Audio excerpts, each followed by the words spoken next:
Hi hello ನಮಸ್ತೆ. ಇವತ್ತು police notification ಆಯಿತು. ಸೊ ಇದಾಗಿರೋದು ನಿನ್ನೆ 19/6/2026 ಜಾಸ್ತಿ ಇದನ್ನ ಮಾತಾಡಲ್ಲ ನಾನು. ಇದೆಲ್ಲ PDF ನಿಮ್ಗೆ ಗೊತ್ತಿರುತ್ತೆ. ಸೊ ಇದರಲ್ಲಿ ಸ್ವಲ್ಪ ಬೇಗ ಪಟ ಹೇಳ್ಬಿಡ್ತೀನಿ. ಇದು 1421 ಹುದ್ದೆಗಳು, ಅಂದರೆ ಇದು ನಾನ್ HKದವ್ರಿಗೆ, ಇಲ್ಲಿ ಉಳಿದ ಮೂಲ ಹುದ್ದೆಗಳಿಗೆ ಅಂತಂದು ಕೊಟ್ಟಿದ್ದಾರೆ ನೋಡಿ ಆಲ್ರೆಡಿ. ಮತ್ತು HK ಅಭ್ಯರ್ಥಿಗಳಿಗೆ 179 ಕರೆದಿದ್ದಾರೆ. ಸೊ ಇದು ಇರುವುದು ಓನ್ಲಿ ಪುರುಷರಿಗೆ ಮಾತ್ರ ಇದೆ, ಮಹಿಳೆಯರು ಇದಕ್ಕೆ ಅಪ್ಲೈನೂ ಮಾಡೋಕ್ಕಾಗಲ್ಲ. ಓಕೆನಾ, ಓನ್ಲಿ ಪುರುಷರಿಗೆ ಮಾತ್ರ ಇದೆ. ಟೋಟಲಾಗಿ 1600 ಹುದ್ದೆಗಳು ಸಿಗ್ತವೆ. ಓಕೆನಾ, ಜಸ್ಟ್ ಒಂದು 20 ಡೇಸ್ ಅಥವಾ 15 ಡೇಸ್ ಹಿಂದೆ ಸಿವಿಲ್ ನೋಟಿಫಿಕೇಷನ್ ಆಗಿತ್ತು. ಅದಾದ ಮೇಲೆ ಇದಾಗಿದೆ. ಸತಿನೂ ಇದೇ ರೀತಿ ನೋಟಿಫಿಕೇಷನ್ ಆಗಿತ್ತು, ಅಂದರೆ 2022ರಲ್ಲಿ ನೋಟಿಫಿಕೇಷನ್ ಆಗಿತ್ತಲ್ಲ, ಇದೇ ರೀತಿ CR ಮತ್ತು DR ಹಾಗೂ ಸಿವಿಲ್ ನೋಟಿಫಿಕೇಷನ್ ಹೀಗೆ ಜಾಸ್ತಿ ಏನಿಲ್ಲ, 10 ರಿಂದ 15 ದಿನದೊಳಗಡೆ ಆಗಿದ್ದವು. ಓಕೆನಾ, ಇದ್ರ ಬಗ್ಗೆ ನಾನು ಜಾಸ್ತಿ ಏನು ಮಾತಾಡಲ್ಲ. ಸ್ವಲ್ಪ ನಿಮಗೆ ಇದರಲ್ಲಿ ಏನು ಇಂಪಾರ್ಟೆಂಟ್ ಇದೆ ಅದನ್ನಷ್ಟೇ ಹೇಳ್ಬಿಡ್ತೀನಿ. ಇದರಲ್ಲಿ ಟೋಟಲ್ 1421 ಹುದ್ದೆಗಳು 3750ರಿಂದ 37,500ರಿಂದ 76,100 ನಿಮಗೆ ವೇತನ ಶ್ರೇಣಿ ಇರುತ್ತೆ. ಇದು 7ನೇ ವೇತನ ಆಯೋಗದ ಪ್ರಕಾರ ಇರುತ್ತೆ. ಮತ್ತು ಶೈಕ್ಷಣಿಕ ಅರ್ಹತೆ ಈಗ ಚೇಂಜ್ ಆಗಿದೆ. ಇಲ್ಲಿ PUC ಅಥವಾ ತತ್ಸಮಾನ ವಿದ್ಯಾರ್ಹತೆ, ಮೊದಲು SSLC ಮೇಲೆ ಇತ್ತು. ಮತ್ತು ಇಲ್ಲಿ ಕೊಟ್ಟಿದ್ದಾರೆ ನೋಡಿ, ಇವೆಲ್ಲ ಅರ್ಹತೆಗಳು. ಅಂದರೆ PUC ತತ್ಸಮಾನ ಅಂತಂದರೆ ಯಾವ್ಯಾವ CBSE ISC ಮಂಡಳಿಯ ನಡೆಸುವ ಕ್ಲಾಸ್ 12 ಪರೀಕ್ಷೆ ಪಾಸಾಗಿದ್ದವ್ರನ್ನ ಹಾಕ್ಬೋದು. ಅಂದರೆ ಯಾರ್ಯಾರು ಹಾಕ್ಬೋದು ಅಂದರೆ ತತ್ಸಮಾನ ಅಂತಂದರೆ ಅದಕ್ಕೆ ಯಾವ್ದು ಅರ್ಹತೆ ಬರ್ತವೆ ಅಂತ ಇಲ್ಲಿ ಕೊಟ್ಟಿದ್ದಾರೆ ನೋಡಿ. ಇದ್ರ ತಕ್ಕಂಗೆ ಹಾಕ್ಬೋದು. ಓಕೆನಾ, ಇಲ್ಲಿ ಕೊಟ್ಟಿದ್ದಾರೆ ಅರ್ಜಿ ಮೇಲಿನ ವಿದ್ಯಾರ್ಹತೆಯನ್ನು ಹೊರತುಪಡಿಸಿ ಬೇರೆ ಯಾವುದೇ ವಿದ್ಯಾರ್ಹತೆಯನ್ನು ಪರಿಗಣಿಸುವುದಿಲ್ಲ. ಅರ್ಜಿ ಸಲ್ಲಿಸಲು ಕೊನೆಯ ದಿನಾಂಕದೊಳಗೆ ಎಲ್ಲ ಅಭ್ಯರ್ಥಿಗಳು PUC ಅಂದರೆ 12ನೇ ತರಗತಿ ಅಥವಾ ತತ್ಸಮಾನ ಪರೀಕ್ಷೆಯ ಅಂಕಪಟ್ಟಿಯನ್ನು ಹೊಂದಿರಬೇಕಂತ ಕೊಟ್ಟಿದ್ದಾರೆ. ಅಂದರೆ ನಿಮಗೆ ಅಂಕಗಳು ಬಂದಿದ್ದರೆ ಸಾಕು. ಓಕೆನಾ, ಇದಕ್ಕೆ ಹಾಕಿ. ಮತ್ತು ಇನ್ನೊಂದು ಏನಪ್ಪ ಅಂದರೆ ಇಲ್ಲಿ ಕಡ್ಡಾಯ ಕನ್ನಡದ ಬಗ್ಗೆ ಮಾಹಿತಿ ಕೊಟ್ಟಿದ್ದಾರೆ ನೋಡಿ. ಇದೆಲ್ಲ ಆಗಿರಬೇಕು ನಿಮ್ಮದು ಕಡ್ಡಾಯ. ಇದರಲ್ಲಿ ಯಾವುದಾದ್ರೂ ಒಂದಾಗಿದ್ರೂ ಓಕೆ. ಮತ್ತು ಇದರಲ್ಲಿ ಯಾವುದೂ ಆಗಿಲ್ಲ ನಂದು ಅಂದರೆ ಎಕ್ಸಾಂಪಲ್ಲು ಇಲ್ಲಿ ಕೊಟ್ಟಿದ್ದಾರೆ ನೋಡಿ, ಓದಿಬಿಡ್ತೀನಿ. ಕರ್ನಾಟಕ ಪ್ರೌಢ ಶಿಕ್ಷಣ ಪರೀಕ್ಷಾ ಮಂಡಳಿ ನಡೆಸುವ SSLC ಪರೀಕ್ಷೆಯಲ್ಲಿ ಅಥವಾ ರಾಜ್ಯ ಸರ್ಕಾರವು ಅದಕ್ಕೆ ತತ್ಸಮಾನವೆಂದು ಘೋಷಿಸಿದ ಯಾವುದೇ ಪರೀಕ್ಷೆಯಲ್ಲಿ ಅಥವಾ SSLCಗಿಂತ ಉನ್ನತ ಮಟ್ಟದ ಪರೀಕ್ಷೆಯಲ್ಲಿ ಕನ್ನಡ ವಿಷಯವನ್ನು ಪ್ರಥಮ ಅಥವಾ ದ್ವಿತೀಯ ಭಾಷೆಯಾಗಿ ಅಭ್ಯಸಿಸಿದ್ದರೆ ಅಥವಾ ಕನ್ನಡ ಮಾಧ್ಯಮದಲ್ಲಿ ಅಧ್ಯಯನ ಮಾಡಿ ಇಂತಹ ಪರೀಕ್ಷೆಗಳನ್ನು ಪಾಸು ಮಾಡಿದ್ದರೆ ಅಥವಾ ಆಯೋಗ ಅಥವಾ ಇನ್ನಿತರ ಯಾವುದೇ ಆಯ್ಕೆ ಪ್ರಾಧಿಕಾರವು ಈ ಹಿಂದೆ ನಡೆಸಿದ ಕನ್ನಡ ಭಾಷಾ ಪರೀಕ್ಷೆಯಲ್ಲಿ ಕಡ್ಡಾಯ ಕನ್ನಡ ಪರೀಕ್ಷೆ ಉತ್ತೀರ್ಣರಾಗಿದ್ದರೆ ಅಂತಹ ಅಭ್ಯರ್ಥಿಗಳಿಗೆ ಕಡ್ಡಾಯ ಕನ್ನಡ ಪರೀಕ್ಷೆಯಿಂದ ವಿನಾಯಿತಿ ಇದೆ. ಬಟ್ ಇದರಲ್ಲಿ ಯಾವುದೂ ಇಲ್ಲಪ್ಪ ಅಂದರೆ ನಾವು SSLC ತನಕ ಕನ್ನಡ ಅಥವಾ ಕನ್ನಡದಲ್ಲಿ ಕನ್ನಡ ಭಾಷೆಯನ್ನು ಪ್ರಥಮ ಅಥವಾ ದ್ವಿತೀಯ ತಗೊಂಡಿಲ್ಲ. ಮತ್ತು ಹೈಯರ್ ಎಜುಕೇಷನಲ್ಲಿ ಕೂಡ ನಾವು ಕನ್ನಡ ಮಾಧ್ಯಮ ಟಚ್ ಇಲ್ಲ. ಮತ್ತು ಬೇರೆ ಇಲಾಖೆ APSC ಅಥವಾ KA ನಡೆಸುವ ಕಡ್ಡಾಯ ಕನ್ನಡದಲ್ಲಿ ಒಂದು ಸತಿನ ಎಕ್ಸಾಮ್ ಬರೆದಿಲ್ಲ, ಅದರಲ್ಲಿ ಪಾಸನೂ ಆಗಿಲ್ಲ ಅಂತಂದರೆ, ಎಕ್ಸಾಮ್ ಬರೆದಿರಲ್ಲ ಪಾಸ್ ಆಗಿಲ್ಲ ಅಂತಂದರೆ ಅದು ಏನಾದರೂ ನಿಮ್ಮ ಹತ್ರ ಸರ್ಟಿಫಿಕೇಟ್ ಇಲ್ಲ ಅಂತಂದ್ರೂ ಇದ್ದರೆ ಅವೆಲ್ಲ ಓಕೆ, ಮತ್ತೆ ಬರೆಯೋ ಅವಶ್ಯಕತೆ ಇಲ್ಲ. ಇಲ್ಲಪ್ಪ ಅಂತಂದರೆ ಇಲ್ಲಿ ಕೊಟ್ಟಿದ್ದಾರೆ ನೋಡಿ, SSLC ಹಂತದಲ್ಲಿನ ಪ್ರಥಮ ಭಾಷೆ ಕನ್ನಡದನ್ವಯ ಕನ್ನಡ ಭಾಷಾ ಪರೀಕ್ಷೆಯಲ್ಲಿ ಗರಿಷ್ಠ 150 ಅಂಕಗಳ ಒಂದು ಪ್ರಶ್ನೆ ಪತ್ರಿಕೆಯಲ್ಲಿ ಅಭ್ಯರ್ಥಿಯು ಅರ್ಹತೆ ಹೊಂದಲು ಕನಿಷ್ಠ 50 ಅಂಕಗಳನ್ನು ಗಳಿಸಬೇಕಾಗುತ್ತದೆ. ಈ ಮಾಹಿತಿನ ಇದರಲ್ಲಿ ಇದೆ. ಯಾಕೆ ಹೇಳ್ತಾ ಇದ್ದೀನಿ ಅಂತಂದರೆ ಇದರಲ್ಲಿ ಕೂಡ ಕಮೆಂಟ್ಸ್ ಮಾಡ್ತಾ ಇದ್ದೀರಾ, ಯಾರು ಬರೀಬೇಕು ಏನು ಮಾಡ್ಕೊಂತ, ಇದರಲ್ಲೇ ಮಾಹಿತಿ ಇರುತ್ತೆ, ಅದನ್ನೇ ನೀವು ಸರಿಯಾಗಿ ಓದಲ್ಲ ಅಂಬ ಕಾರಣಕ್ಕೆ ಇದನ್ನು ಹೇಳಿದ್ವಿ. ಮತ್ತು ಇದನ್ನು ಓದಿನೋ ನೋಡಿನೋ ಮತ್ತೆ ಏನು ಸರ್ ಅಂತಂದ್ರೆ ಏನು ಬರಿಬೇಕಂತ ಮತ್ತೆ ಕಮೆಂಟ್ಸ್ ಹಾಕೋಕ್ಕೆ ಹೋಗಬೇಡಿ. ಮತ್ತು ವಿದ್ಯಾರ್ಹತೆಯ ಬಗ್ಗೆ ಹೇಳಿದ್ದೀನಿ. ಏಜ್ ಗರಿಷ್ಠ ವಯೋಮಿತಿ ಇದರ ಬಗ್ಗೆ ನೋಡ್ಕೊಂಬಿಡಿ, ಇಲ್ಲಿದೆ ನೋಡಿ, ಇದೇ ರೀತಿ ಪ್ರಕಾರ ಇದೆ. ಮತ್ತು ಆನ್ಲೈನ್ ಅರ್ಜಿ 22/6/2026 ಸ್ಟಾರ್ಟ್ ಆಗುತ್ತೆ. 22/7/2026 ಇರುತ್ತೆ. 24/7/2026 ನೀವು ಶುಲ್ಕ ತುಂಬಲು ಇದೆ. ಮತ್ತು ವೇತನ ಶ್ರೇಣಿ ಈ ರೀತಿ ಇರುತ್ತೆ. ಅಮೌಂಟು ಶುಲ್ಕ ಎಷ್ಟಿದೆ ಅಂತಂದು ಇಲ್ಲಿ ಕೊಟ್ಟಿದ್ದಾರೆ 750, 500. ಮತ್ತು ಯಾವುದಪ್ಪ ಅಂಕಗಳು ಅಂದರೆ ನಿಮಗೆ ವಿಷಯ ಸಬ್ಜೆಕ್ಟನ್ನು ಕೊಟ್ಟಿದ್ದಾರೆ ನೋಡಿ, ನೈತಿಕ ಶಿಕ್ಷಣ ಅಂತಂದು ಹೊಸದಾಗಿ ಆ್ಯಡ್ ಮಾಡಿದ್ದಾರೆ, ಅದರಲ್ಲೂ ಆ್ಯಡ್ ಮಾಡಿದ್ರು. ಮತ್ತು ಲಿಖಿತ ಪರೀಕ್ಷೆ ಡೇಟ್ ಕೂಡ ಕೊಟ್ಟಿದ್ದಾರೆ. ಸಿವಿಲ್ಗೂ ಕೊಟ್ಟಿದ್ದರು, ಇದಕ್ಕೂ ಕೊಟ್ಟಿದ್ದಾರೆ 6/9/2026. ಅಂದರೆ ಅದಕ್ಕೆ ಇದಕ್ಕೆ ಡಿಫ್ರೆನ್ಸ್ ಏನಿಲ್ಲ, 1 ತಿಂಗಳು ಡಿಫ್ರೆನ್ಸ್ ಅಮ್ಮ ಕೊಟ್ಟಿದ್ದಾರೆ. ಬೆಳಿಗ್ಗೆ 10:30ರಿಂದ 12ವರೆಗೆ ಯಾವುದು ನಡೆಯುತ್ತೆ, ನಾನ್ HK ನಡೆಯುತ್ತೆ. 2:30ಯಿಂದ HK ನಡೆಯುತ್ತೆ. ಇದು ಮತ್ತು ಇದ್ರ ಬಗ್ಗೆ ಏನೇನು ಡೌಟ್ಸ್ ಇದ್ದಾವೆ ಎಲ್ಲ ಹೇಳ್ಬಿಡ್ತೀನಿ. ಮತ್ತು ಇದನ್ನು ಅರ್ಧಂಬರ್ಧ ನೋಡಿಕೇಶ್ ಮತ್ತೆ ನೀವು ಕ್ವಶನ್ ಕೇಳ್ಕೊತ ಕೂರಕ್ಕೆ ಹೋಗ್ಬೇಡಿ. ಫುಲ್ಲು ವಿಡಿಯೋ ನೋಡಿ. ಆಮೇಲೆ ನಿಮಗೆ ಇದ್ರ ಮೇಲೂ ಏನಾದ್ರು ಡೌಟ್ ಇದ್ದರೆ ಹಾಕಿ, ಅದನ್ನು ಬಿಟ್ಟು ಅರ್ಧಂಬರ್ಧ ವಿಡಿಯೋ ನೋಡಿ ಮತ್ತೆ ಕ್ವಶನ್ ಕೇಳೋಕೆ ಹೋಗ್ಬೇಡ್ರಿ. ನಿಮಗೆ ಏನೇನು ಕ್ವಶನ್ ಇದ್ದಾವೆ ಅದ್ರ ಬಗ್ಗೆ ಹೇಳ್ತೀನಿ. ಮತ್ತು ದೇಹದಾಢ್ಯತೆ ಪರೀಕ್ಷೆ ಇದರಲ್ಲಿ ಕೊಟ್ಟುಬಿಟ್ಟಿದ್ದಾರೆ ನೋಡಿ, ಇದ್ರ ತಕ್ಕಂಗೆ ಇರ್ತವೆ. ಬೇಕಾದ್ರೆ ನಿಮಗೆ PDF ಕೂಡ ಸಿಗ್ತವೆ, ಬೇಕಾದ್ರೆ ನಾನು ಡಿಸ್ಕ್ರಿಪ್ಷನಲ್ಲಿ ಕೂಡ ಹಾಕಿರ್ತೀನಿ, ನೋಡಿ ಅದ್ರ ತಕ್ಕಂಗೆ ಏನೇನಿದೆ ಅದೇ ರೀತಿ ಇರ್ತವೆ. ಮತ್ತು ದೇಹದಾಢ್ಯತೆ ಅಂದರೆ ಫಿಸಿಕಲ್ ಟೆಸ್ಟು ಮತ್ತು ಮೆಡಿಕಲ್ ಟೆಸ್ಟ್ ಕೂಡ ಇರುತ್ತೆ. ಮತ್ತು ಫಿಸಿಕಲ್ ಆ್ಯಂಡ್ ಮೆಡಿಕಲ್ ಟೆಸ್ಟ್ ಕೂಡ ವೀಡಿಯೋನೂ ಮಾಡಿದ್ದೀನಿ, ಅದನ್ನು ಡಿಸ್ಕ್ರಿಪ್ಷನ್ ಲಿಂಕ್ ಕೂಡ ಹಾಕಿರ್ತೀನಿ, ನೋಡ್ಕೊಂಬನ್ನಿ. ಅದನ್ನು ಮಾಡಿ ಇದನ್ನು ಮಾಡಿ ಅಂತ ನನಗೆ ಹೇಳೋಕ್ಕೆ ಹೋಗಬೇಡಿ. ಓಕೆ, ಇವಾಗ HKದ್ದು ಇಲ್ಲಿ 179 ಹುದ್ದೆಗಳಂತ ಕೊಟ್ಟಿದ್ದಾರೆ ನೋಡಿ. ಇದು ಕೂಡ 19/6 ನಿನ್ನೆ ಹೊರಡಿಸಿದ್ದು. ಅದರಲ್ಲಿ ಏನಿದೆ ಸೇಮ್ ಟು ಸೇಮ್ ಅದೆಲ್ಲ ಇದರಲ್ಲೂ ಇದೆ. ಓಕೆನಾ? 179 ಹುದ್ದೆಗಳು. ಅದರಲ್ಲಿ ಏನಿತ್ತು ನೋಡಿ, ಇಷ್ಟೊತ್ತೇನು ಹೇಳಿದೆ ಅದೇ ಸೇಮ್ ಇದರಲ್ಲಿದೆ. ಇವಾಗ ನಿಮ್ಮ ಗೊಂದಲಗಳನ್ನು ಒಂದೊಂದಾಗಿ ಕ್ಲಿಯರ್ ಮಾಡಿಬಿಡ್ತೀನಿ. ಯಾಕಂದರೆ ಕಮೆಂಟ್ ಬಾಕ್ಸಲ್ಲಿ ಅವೇ ಇದ್ದಾವೆ, ಅದನ್ನು ನೋಡ್ಕೊಂಬಂದಿದ್ದೀನಿ. ಸೊ ಒಂದೊಂದಾಗಿ ಕ್ಲಿಯರ್ ಮಾಡ್ತೀನಿ ನೋಡಿ. ಇವಾಗ ಮೊದಲನೇದಾಗಿ ಹೈಟು 167 ಅಥವಾ 167.5, 166, 165 ಇದ್ದರೆ ಗಂಡ್ಮಕ್ಳು ಹಾಕ್ಬೋದಾ ಹಾಕ್ಬಾರ್ದು ಅನ್ನೋದಕ್ಕೆ 100% ಹಾಕ್ಬೋದು. ನೀವು 163 ಇದ್ದರೂ ಕೂಡ ಹಾಕೋಕ್ಕೇನು ಪ್ರಾಬ್ಲಮ್ ಇರೋಲ್ಲ.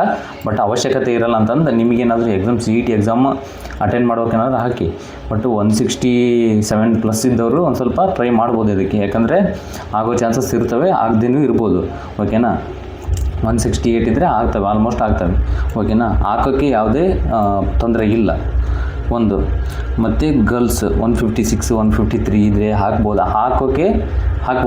ಬಟ್ ಅವಶ್ಯಕತೆ ಇಲ್ಲ ಅಂತೀನಿ, ಯಾಕಂದರೆ CET ಎಕ್ಸಾಮ್ ನಿಮಗೆ ಆಮೇಲೆ ಕ್ವಶನ್ ಪೇಪರನ್ನು ಕೂಡ ಸಿಗ್ತದೆ. ಬಟ್ ಅಂದರೆ ಯಾವುದು ಹೈಟ್ ಕಮ್ಮಿ ಇದ್ದರು, ಪೂರ್ತಿ ಹೈಟ್ ಕಮ್ಮಿ ಇದ್ದರೆ ಅವಶ್ಯಕತೆ ಇಲ್ಲ. ಹಾಕಬೇಕು ಅಂತ ಅನಿಸಿದ್ರೆ ನಿಮಗೆ ಇಚ್ಛೆ ಅದರಲ್ಲಿ ಮೆನ್ಷನ್ ಮಾಡೋಕ್ಕಾಗ್ತದೆ. ನಿಮಗೇನು ಏಜ್ ಕೊಟ್ಟಿದ್ದಾರೆ ಅಂದರೆ ಹೈಟ್ ಏನು ಕೊಟ್ಟಿದ್ದಾರೆ ನೋಡಿ, ಅದನ್ನೇ ಮೆನ್ಷನ್ ಮಾಡಬೇಕು. ಎಷ್ಟು ಹೈಟ್ ಕನಿಷ್ಠ ಎಷ್ಟು ಹೈಟ್ ಕೊಟ್ಟಿದ್ದಾರೆ ನೋಡಿ, ಅದನ್ನ ಮೆನ್ಷನ್ ಮಾಡಿ ಹಾಕಬೇಕು. ನೆಕ್ಸ್ಟ್ ನಂದು ಮತ್ತೆ 156 ಇದೆ, ಲೇಡೀಸ್ 156 ಇದೆ, ಆಗುತ್ತಾ? ಮತ್ತು ಬಾಯ್ಸ್ 166, 167 ಇದೆ, ಆಗುತ್ತಾ ಅಂತ ಕೇಳೋಕ್ಕೆ ಹೋಗ್ಬಿಡಿ. ನಿಮ್ಮ ಫಿಸಿಕಲ್ ಟೆಸ್ಟ್ನಲ್ಲಿ ಏನು 168 ಮೆನ್ಷನ್ ಮಾಡಿದೆ ನೋಡಿ, 168 ಕಂಪಲ್ಸರಿ ಬೇಕು. 167 ಅಥವಾ 167.5 ಇದ್ರದ್ದು ಕೆಲವೊಂದು ಕಡೆ ಆಗ್ಬೋದು, ಅಂದರೆ ಸ್ವಲ್ಪ ಹೆಚ್ಚು ಕಮ್ಮಿ 0.5ನಲ್ಲಿ ಹೆಚ್ಚು ಕಮ್ಮಿ ಆಗ್ಬೋದು. ಸೊ ಆಗ್ಬೋದು, ಅಷ್ಟು ಮಾತ್ರ ಹೇಳಬಲ್ಲಿ. ಬಟ್ ಹಾಗೆ ಆಗುತ್ತಂತಂದು ಯಾರು ಹೇಳೋಕ್ಕಾಗಲ್ಲ. ಅಪ್ಲೈ ಮಾಡೋಕ್ಕೆ ಹೇಳಿದ್ನಲ್ಲ, ಹಾಕ್ಬೋದು. ಮತ್ತು ಕನ್ನಡ ಮಾಧ್ಯಮ, ಗ್ರಾಮೀಣ ಮಾಧ್ಯಮ ಮತ್ತು 1 to 5 ಕನ್ನಡ ಮಾಧ್ಯಮದ ಬಗ್ಗೆ ಸ್ವಲ್ಪ ಕೆಲವರಿಗೆ ಗೊಂದಲ ಇದೆ. ಏನು ಕನ್ನಡ ಮಾಧ್ಯಮನ 1 to 5ನ ಕನ್ನಡದಲ್ಲಿ ಓದಿದ್ದೀನಿ, ಮತ್ತು 6 to 7 ಇಂಗ್ಲೀಷ್ ಮೀಡಿಯಮಲ್ಲಿ ಓದಿದ್ದೀನಿ, ಮತ್ತು 8 to 10th ಇದನ್ನು ಕನ್ನಡದಲ್ಲಿ ಓದಿದ್ದೀನಿ. ನನಗೆ ಕನ್ನಡ ಮಾಧ್ಯಮ ಸಿಗುತ್ತಾ? ಈಗಿದ್ದವರು 100% ಸಿಗೋಲ್ಲ. ಓಕೆನಾ?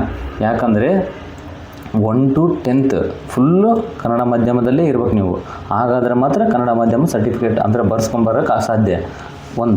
ಇನ್ನೊಂದು ಗ್ರಾಮೀಣ ಮಾಧ್ಯಮ, ಅದನ್ನು ಪೂರ್ತಿ ನೀವು ಗ್ರಾಮೀಣ ಅಂದರೆ ಪಂಚಾಯಿತಿ ಮಟ್ಟದಲ್ಲಿ ನೀವು ಅಂದರೆ ಇವಾಗ ಎಕ್ಸಾಂಪಲ್ ಇವಾಗ ತಾಲೂಕಾಗಿದ್ದರೆ ಅದು ಸಂಬಂಧಪಡಲ್ಲ. ನೀವು ಓದಿದಾಗ ಅದೇನಾದರೂ ಪಟ್ಟಣ ಪಂಚಾಯಿತಿ ಒಳಗೆ ಏನಾದರೂ ಬರ್ತಾ ಇದ್ದರೆ, ಪಂಚಾಯಿತಿ ಒಳಗೆ ಸಂಬಂಧಿಸಿದರೆ 100% ನಿಮಗೆ ಗ್ರಾಮೀಣ ಮಾಧ್ಯಮ ಸಿಗುತ್ತೆ. ಅದು ಕೂಡ 1 to 10th ನೀವು ಕೂಡ ಇಲ್ಲಿ 1 to 10th ಗ್ರಾಮೀಣ ಮಾಧ್ಯಮ ಓದಿರ್ಬೇಕು.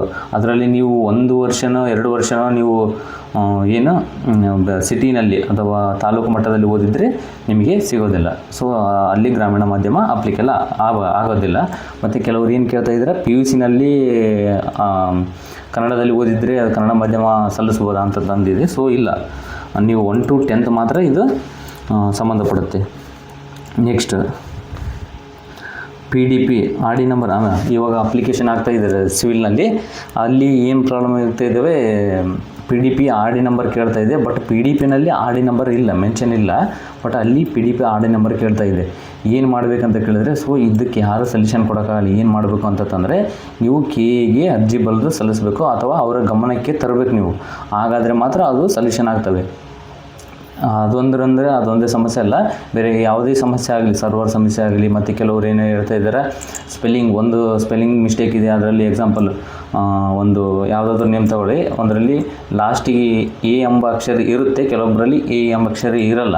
ಈ ರೀತಿ ಆಗಿರ್ತವೆ. ಸೊ ಅದರಲ್ಲಿ ತಗೊಳ್ತಾ ಇಲ್ಲ ಅಂತ ಏನು ಮಾಡಬೇಕು, ಇದಕ್ಕೆಲ್ಲ ಆನ್ಸರ್ ಕೆ ಎದವರೇ ಕೊಡಬೇಕು, ಮತ್ತು ಬೇರೆ ಯಾರು ಕೊಡೋಕ್ಕಾಗಲ್ಲ. ಸೊ ಆ ಡಿಪಾರ್ಟ್ಮೆಂಟ್ಗೆ ನೀವು ಅವ್ರ ಗಮನಕ್ಕೆ ತಂದರೆ ಎಲ್ಲ ಕ್ಲಿಯರ್ ಆಗ್ತವೆ. ಆಲ್ಮೋಸ್ಟ್ ಇವು ಇತ್ತೀಚಿನ ಮಾಹಿತಿ ಪ್ರಕಾರ ಕ್ಲಿಯರ್ ಮಾಡಿದ್ದಾರೆ ಅಂತಂದು ಮಾಹಿತಿ ಬಂದಿದೆ. ಸೊ ಮತ್ತೆ ಒಂದ್ಸತಿ ಟ್ರೈ ಮಾಡಿ ಹಾಕೋಕ್ಕೆ, ಅದ್ರ ಮೇಲೆ ಆಗ್ತಾಯಿದ್ರೆ ಮತ್ತೆ ನೀವು ಅವ್ರ ಗಮನಕ್ಕೆ ತರಬೇಕು. ಮತ್ತು ಏನೇ ಸಮಸ್ಯೆ ಇದ್ದರೂ ನೀವು ಅವ್ರಿಗೆ ಹೆಲ್ಪ್ಲೈನ್ ನಂಬರ್ ಇರುತ್ತಲ್ಲ, ಅದ್ರ ಮುಖಾಂತರ ಆದರೂ ನೀವು ಗಮನಕ್ಕೆ ತಂದರೆ ಅದು ಸಾಲ್ವ್ ಹೋಗೋ ಚಾನ್ಸಸ್ ಇರ್ತವೆ.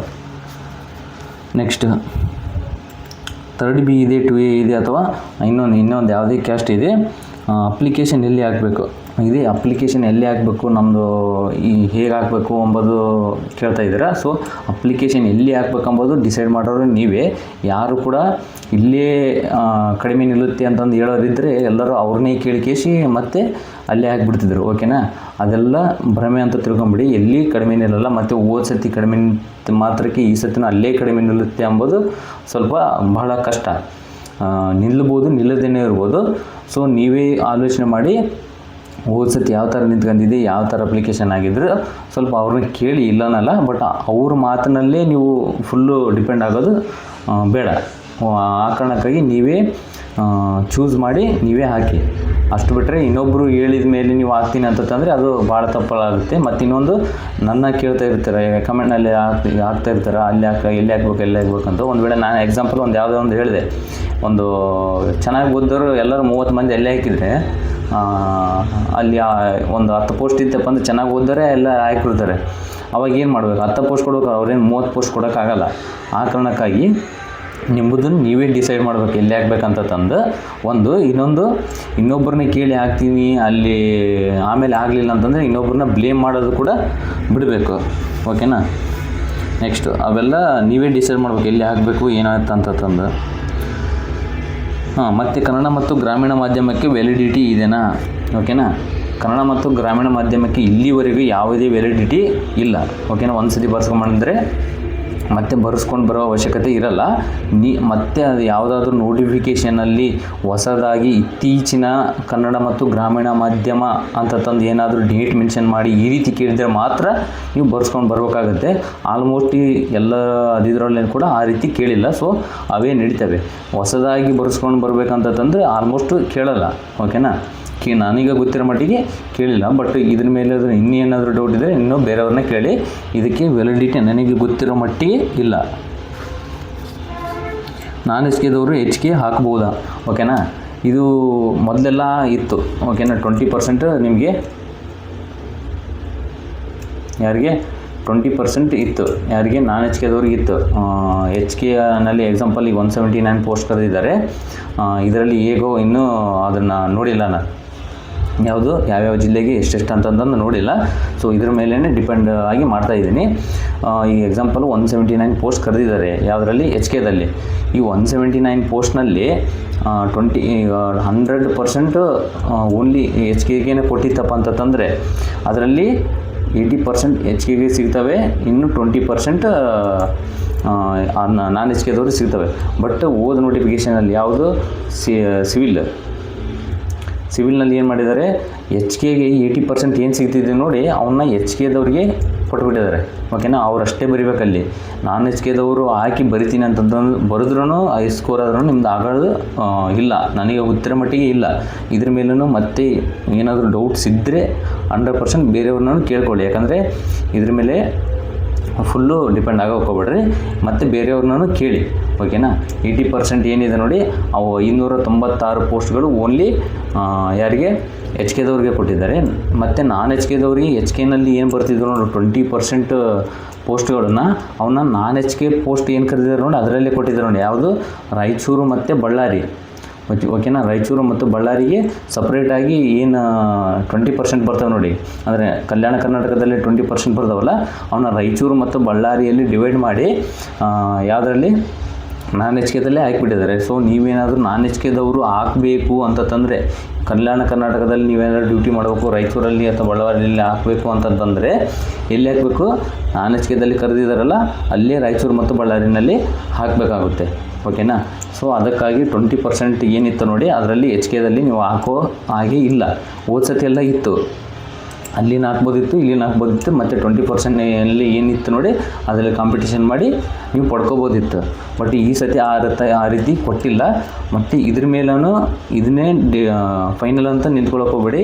ಇನ್ನೂ ಇದ್ದಾರೆ, ಹೇಳೋರಿದ್ದಾರೆ. ಸೊ ಅವ್ರನ್ನ ಹತ್ರನೂ ಕೇಳಿ ಅದೇ ಇದೇ ಸೇಮ್ ಹೇಳಿದರೆ ಆಲ್ಮೋಸ್ಟ್ ಫೈನಲ್ಲು. ಮತ್ತು ಇನ್ನೂ ಏನಾದರೂ ಡೌಟ್ ಇದ್ದರೆ ಹೇಳ್ತೀನಲ್ಲ, KA ಗಮನಕ್ಕೆ ತನ್ನಿ, ಅಥವಾ ಇನ್ನೂ ಯಾರಾದ್ರೂ ಕೇಳಿಸಿ ನೀವು ಕ್ಲಿಯರ್ ಮಾಡ್ಕೊಳ್ಳಿ. ಇದೇ ಫೈನಲ್ಲು, ಇದೇ ಫಿಕ್ಸ್ ಅಂತ ನಿಂದ್ರಕ್ಕೆ ಹೋಗ್ಬೇಡಿ. ಯಾಕಂದರೆ ನಾನು ಹೇಳಿದ್ದೆ ಅಂತಂದು ಮತ್ತೆ ಮುಂದೆ ನನಗೆ ಬರಬಾರ್ದು. ಸೊ ಆ ಕಾರಣಕ್ಕಾಗಿ ನೀವು ಮತ್ತೆ ಬೇರೆಯವ್ರನ್ನ ಕೇಳಿ. ಮೊದಲೆಲ್ಲ ಹಾಕೋದಿತ್ತು, ಈ ಸತಿ ಯಾವುದು ನೋಟಿಫಿಕೇಷನಲ್ಲೇ ಕೊಟ್ಟಿರೋ ಕಾರಣ ಈ ರೀತಿ ಹೇಳ್ತಾ ಇದ್ದೀನಿ. ನೆಕ್ಸ್ಟ್ ಹಾಕ್ಬೋದು ಹೇಳ್ದಲ್ಲ. ಬಟ್ ನಾನ್ HKದವರು HK ಹಾಕೋಂಗಿಲ್ಲ. ಬಟ್ HKದವರು ಏನಿದೆ ನೋಡಿ, HK ಮತ್ತು ನಾನ್ HKದಲ್ಲಿ ಹಾಕ್ಬೋದು. ಓಕೆನಾ. ಎಕ್ಸಾಮಿಂದ ಒಂದು ಹೇಳ್ಬಿಡ್ತೀನಿ ನೋಡಿ. HK ಮತ್ತು ನಾನ್ HKದವರು HK ಮತ್ತು ನಾನ್ HK ಹಾಕಿದಾರಲ್ಲ, ಎರಡು ಒಂದೇ ದಿನ ಎಕ್ಸಾಮ್ ನಡೀತೇವೆ ಅಂತ ಕೊಟ್ಟಿದ್ದಾರೆ. ಬಟ್ ಟೈಮಿಂಗ್ ಚೇಂಜ್ ಇದೆ. ನಾನ್ HK ಬೆಳಗ್ಗೆ, HK ಮಧ್ಯಾಹ್ನ ರೀತಿ ಕೊಟ್ಟಿದ್ದಾರೆ. ಸೊ ಆ ಕಾರಣಕ್ಕಾಗಿ ಹೇಗೆ ಬೇರೆ ಡಿಸ್ಟಿಕ್ ಆದರೆ ಹೇಗೆ ಅಂತ ಕೇಳ್ತಾ ಇದ್ದೀರಾ. ಇದಕ್ಕಾಗಲೇ ಆನ್ಸರ್ ಮಾಡಿದ್ದೀನಿ, ಮತ್ತೆ ಕೇಳ್ತಾ ಇದ್ದೀರಾ ಎಂಬ ಕಾರಣಕ್ಕೆ ಇವನ್ನೆಲ್ಲ ಆನ್ಸರ್ ಮಾಡಿದ್ರು ಒಂದು ಸತಿ ಫುಲ್ ಕ್ಲಿಯರ್ ಮಾಡೋಣ ಎಂಬ ಕಾರಣಕ್ಕೆ ಕೇಳ್ತಾ ಇದ್ದೀನಿ. ಆ ರೀತಿ ಏನಾದರೂ HKದವರು ನಾನ್ HK ಹಾಕಿದಾಗ ಬೇರೆ ಡಿಸ್ಟಿಕ್ ನಿಮಗೆ ಕೊಡೋದಿಲ್ಲ ನನಗೆ ಗೊತ್ತಿರೋ ಮಟ್ಟಿಗೆ. ಆಲ್ಮೋಸ್ಟ್ ಒಂದೇ ದಿನ ಎಕ್ಸಾಮ್ ಏನಾದರೂ ನಡೀತಪ್ಪ ಅಂತಂದರೆ ಒಂದೇ ಸೆಂಟರ್ನಲ್ಲಿ ನಿಮಗೆ ಎಕ್ಸಾಮ್ ಬರೆಸ್ತಾರೆ, ಬೆಳಗ್ಗೆ ಮತ್ತು ಮಧ್ಯಾಹ್ನ. ಅದು ಮೀರಿ ಏನಾದರೂ ಇಲ್ಲಪ್ಪ ಅಂತಂದರೆ ಎಕ್ಸಾಮ್ ಡೇಟ್ ಚೇಂಜ್ ಆಗ್ಬೋದು. ಅಥವಾ ಒಂದು ದಿನ ಅಥವಾ 2 ದಿನ 3 ದಿನ HK ಒಂದಿನ ನಡೆಸಿ ನಾನ್ HK ಈ ರೀತಿ ನಡೆಸ್ಬೋದು. ಓಕೆನಾ. ಇವೆರಡರಲ್ಲಿ ಒಂದಾಗುತ್ತೆ. ನಿಮಗೆ ಹಾಕಿದಾರೆ ಅಂದರೆ ಅವ್ರೇನಷ್ಟು ಇದು ಇರಲ್ಲ, ಎಲ್ಲ ನೋಡಿಕೊಂಡೇ ಮಾಡಿರ್ತಾರೆ. ಮತ್ತು ಯಾವುದು ಆಗಲೇ ಕ್ಲಿಯರ್ ಮಾಡಿದ್ನಲ್ಲ, ಇದು ಸಿವಿಲ್ನಲ್ಲಿ ಆಗ್ತಾ ಇದ್ದೀರಾ. ಸೊ ಅದರಲ್ಲಿ ಒಂದು ಸ್ಪೆಲ್ಲಿಂಗ್ ಮಿಸ್ಟೇಕ್ ಆದರೂ ತಗೋತಾ ಇಲ್ಲ, PDPದು ಇವೆಲ್ಲ ಹೇಳಿದ್ದೀನಿ ಆಲ್ರೆಡಿ. ಅದು ಏನೇ ಸಮಸ್ಯೆ ಇದ್ದರೂ ನೀವು ಹಾಕೋದ್ರಲ್ಲಿ ಏನೇ ಸಮಸ್ಯೆ ಇದ್ದರೂ ಯಾರನ್ನು ಕೇಳಿದ್ರು ಬಗೆಹರಿಲ್ಲ. ಸೊ ನೀವು KA ಆದವರ ಗಮನಕ್ಕೆ ತರಬೇಕು. ನೆಕ್ಸ್ಟ್ ಮೆಡಿಕಲ್ಲು ಫಿಸಿಕಲ್ ವಿಡಿಯೋ ಮಾಡಿ ಅಂತ ಇದನ್ನು ಕೇಳ್ತಾರೆ. ಮೆಡಿಕಲ್ ಮತ್ತು ಫಿಸಿಕಲ್ ವಿಡಿಯೋ ಮಾಡಿ ಅಂತಂದು ಆಲ್ರೆಡಿ ಮಾಡಿದ್ದೀನಿ. ಮತ್ತೆ ಮಾಡಿ ಅಂತ ಕೇಳಕ್ಕೆ ಹೋಗಬೇಡಿ ಅದನ್ನು. ಸೊ ವಿಡಿಯೋ ಮಾಡಿದ್ದೀನಿ, ಡಿಸ್ಕ್ರಿಪ್ಷನಲ್ಲಿ ಲಿಂಕನ್ನು ಹಾಕಿರ್ತೀನಿ, ಅಥವಾ ನನ್ನ ಯೂಟ್ಯೂಬ್ ಚಾನಲ್ನಲ್ಲಿ ಹೋಗಿ ನೋಡಿ. ಇದೆ ಎಕ್ಸಾಮ್ ಒಂದೇ ದಿನ ಇದೆ, HK ಮತ್ತು ನಾನ್ HK ಹೇಗೆ ಸರ್? ಈಗಾಗಲೇ ಆನ್ಸರ್ ಮಾಡಿದ್ದೀನಿ. ಮತ್ತು ಈಗಾಗಲೇ KAದವರು ಅವರ ಗಮನಕ್ಕೆ ಒಂದು ಅಡೆತಡೆಯನ್ನು ಹೇಳಿದ್ನಲ್ಲ, ಇಷ್ಟೆಲ್ಲ ಕ್ವಶನಿಗೆ ಆನ್ಸರ್ ಮಾಡಿದ್ದೀನಿ. ಸೊ ಈಗ KAದವರು ಈಗ ಅವ್ರ ಗಮನಕ್ಕೆ ಏನೇನು ಬಂದಿದೆ ನೋಡಿ, ಆಗಲೇ ಕ್ಲಿಯರ್ ಮಾಡಿದ್ದೀವಿ ಅಂತ ಒಂದು ಹೇಳಿದ್ದಾರೆ. ಸೊ ನಾನು ನೋಡಿದ್ರ ಮಟ್ಟಿಗೆ ಕೆಲವೊಂದು ನೋಡ್ತಿರ್ತಾನಲ್ಲ, ಅದರಲ್ಲಿ ಹೇಳಿದ್ದಾರೆ ಕ್ಲಿಯರ್ ಮಾಡಿದ್ದೀವಿ ಅಂತಂದು. ಎಕ್ಸಾಂಪಲ್ ಒಬ್ಬೊಬ್ಬರು ಸರ್ವರ್ ಬಗ್ಗೆ ಹೇಳ್ತಿದ್ದಾರೆ, ಕೆಲವರು ಸ್ಪೆಲ್ಲಿಂಗ್ ಬಗ್ಗೆ ಹೇಳ್ತಾಯಿದ್ದಾರೆ, PDP ಕನ್ನಡ ಮಾಧ್ಯಮ ಎಲ್ಲ, ಇನ್ಕಮ್ ಆ್ಯಂಡ್ ಹೌದು ಕ್ಯಾಸ್ಟ್ ಆ್ಯಂಡ್ ಇನ್ಕಮ್ ಸರ್ಟಿಫಿಕೇಟ್ ಬಗ್ಗೆನೇ ಹೇಳ್ತಿದ್ದಾರೆ. ಎಲ್ಲನ ಅವ್ರು ಕ್ಲಿಯರ್ ಮಾಡಿದ್ದೀವಿ ಅಂತಿದ್ದಾರೆ. ಸೊ ನೋಡ್ಕೊಳ್ಳಿ. ಮತ್ತು ಒಂದು ಸಲ ಅಲ್ಲಂದ್ರೆ ಇನ್ನೊಂದು ಸತಿ ಒಂದು ಸ್ವಲ್ಪ ಹೋಗಿ ಚೆಕ್ ಮಾಡಿ. ಮತ್ತು ಇದ್ರ ಮೇಲೇನೂ ಮತ್ತೆ ಡೌಟ್ಸು ಕೇಳೋಕ್ಕೆ ಹೋಗಬೇಡಿ. ಅನಾವಶ್ಯಕ ಡೌಟ್ಸ್ ಬೇಡ, ಕ್ಲಿಯರ್ ಡೌಟ್ಸ್ ಇರಲಿ. ಯಾಕಪ್ಪ ಅಂತಂದರೆ ಈಗ ಇಷ್ಟು ವೀಡಿಯೋ ನೋಡಲಾರ್ದೇ ಸರಿಯಾಗಿ ಏನಾದರೂ ಇಷ್ಟೊತ್ತು ಹೇಳಿದ್ದೀನಿ ಅಂದರೆ ಅದನ್ನು ಸರಿಯಾಗಿ ಇನ್ನೊಂದು ಸತಿ ಬೇಕಾದ್ರೆ ಹೋಗಿ ಕೇಳಿಸ್ಕೊಳ್ಳಿ. ಅದಕ್ಕೆ ಆನ್ಸರ್ ಕೊಟ್ಟಿದ್ದೀನಿ. ಬಟ್ ಅರ್ಧಂಬರ್ಧ ಕೇಳಿ ಕಮೆಂಟ್ಸ್ ಹಾಕೋಕ್ಕೆ ಹೋಗಬೇಡಿ. ಓಕೆನಾ. Thank you.